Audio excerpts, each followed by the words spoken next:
प्रयागराज महाकुंभ के 3 अमृत स्नान पूरे होने के बाद सभी अखाड़े वाराणसी पहुंच गए हैं। वाराणसी में होने वाले समागम को साधु संतों का कुंभ भी कहा जाता है। इसमें पब्लिक की मौजूदगी ना के बराबर होती है। दरअसल ये समागम अखाड़ों के चुनाव के लिए होता है। यहाँ अखाड़ों की सरकार तय होती है, जो अगले 3 और 6 साल के लिए चुनी जाती है। चुनाव का यह क्रम प्रयागराज में कुंभ से अर्धकुंभ और अर्धकुंभ से कुंभ इसी तरह चलता है। अखाड़ों के चुनाव कैसे होते हैं, कौन कौन वोटिंग करता है और करोड़ों की संपत्ति की रखवाली कौन करता है, इस वीडियो में इसी पर चर्चा होगी। नमस्कार, मैं हूं रजनीश यादव, आप देख रहे हैं लोकमत हिंदी।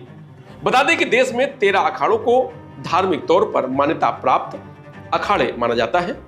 इसमें श्री पंचायती अखाड़ा, महानिर्वाणी श्री शंभू पंचायती अटल अखाड़ा, अखिल भारतीय श्री पंच निर्मोही अनी अखाड़ा, अखिल भारतीय श्री पंच दिगंबर अनी अखाड़ा, श्री पंचायती आनंद अखाड़ा, श्री पंच दशनाम आवाहन अखाड़ा, श्री पंच अग्नि अखाड़ा, महाराज श्री तपोनिधि पंचायत श्री निरंजनी अखाड़ा, श्री पंच दशनाम जूना अखाड़ा, अखिल भारतीय श्री पंच निर्वाणी श्री पंचायती अखाड़ा, बड़ा उदासीन निर्माण श्री पंचायती नया निर्माण उदासीन अखाड़ा और श्री पंचायती निर्माण अखाड़ा शामिल है।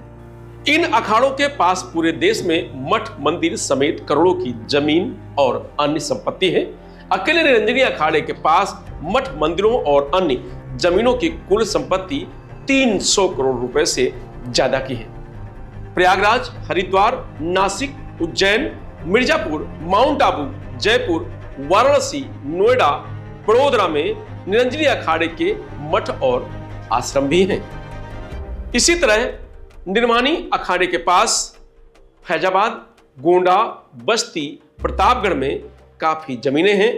निर्मोही अखाड़े की बस्ती, मानकपुर आदि शहरों में काफी जमीन है। जूना अखाड़े के देश भर में 50,000 मठ मंदिर हैं। सभी 13 अखाड़ों के पास करोड़ों रुपए की संपत्तियां हैं। इनकी देखरेख के लिए अखाड़े में 8 श्री महंतों के समूह अष्टकौशल होते हैं। अलग अलग अखाड़ों में इनका कार्यकाल 3 साल से लेकर 6 साल तक रहता है। प्रयागराज में 13 जनवरी 2025 को महाकुंभ शुरू होने के साथ ही अष्टकौशल भंग हो गया था। अब नए सिरे से इनका चुनाव कराया जाएगा। इस चुनाव में अखाड़ों के सदस्य वोटिंग करते हैं। इनमें पुजारी और नागा साधु भी शामिल हैं।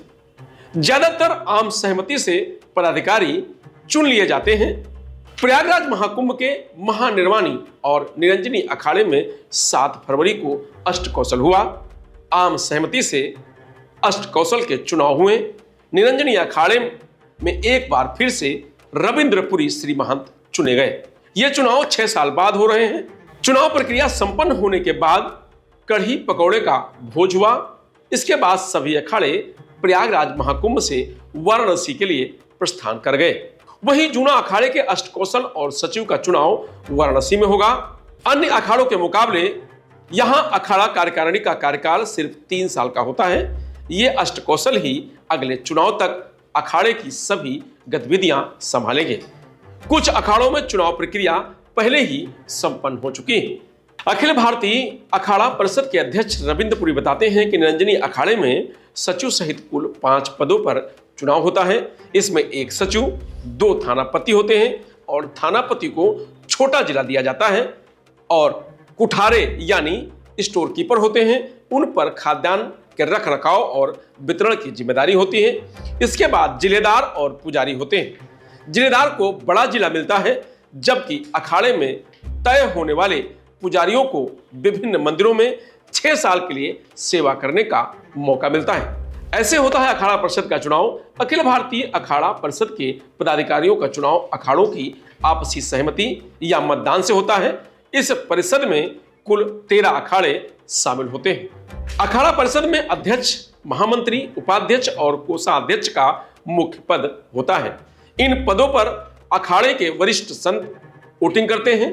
इन 13 अखाड़ों को जो श्री महंत होते हैं, उन्हीं में से किसी एक को अखाड़ा परिषद का अध्यक्ष चुना जाता है।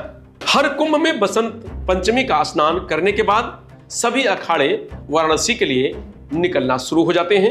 वाराणसी में 8 फरवरी को इसका नगर प्रवेश हुआ। काशी में इन अखाड़ों के नाम से अधिकृत स्थान बने हुए हैं। मसलन जूना अखाड़ा, निरंजनी अखाड़ा, महानिर्वाणी घाट जैसे स्थान पर अखाड़ों के नाम हैं। यहां पहुंचकर सभी साधु संत अपने आराध्य देव भगवान शिव की आराधना करते हैं। काशी में राजशाही परंपरा के तहत पेशवाई और शोभा यात्रा निकालते हैं। महाशिवरात्रि यानी 26 फरवरी तक वो काशी में रहेंगे और काशी विश्वनाथ के साथ होली खेलकर अपने अपने मठों को निकल जाएंगे। नागा सन्यासी भी महाकुंभ में सभी अमृत स्नान के बाद अब वापस जाने लगे हैं। अब ये काशी जाएंगे, फिर वहां से लौट जाएंगे जहां से आए थे। नागा सन्यासियों का जीवन कई रहस्यों से भरा है। ऐसे में ये जानना कठिन है कि महाकुंभ के बाद सन्यासी कहां चले जाते हैं।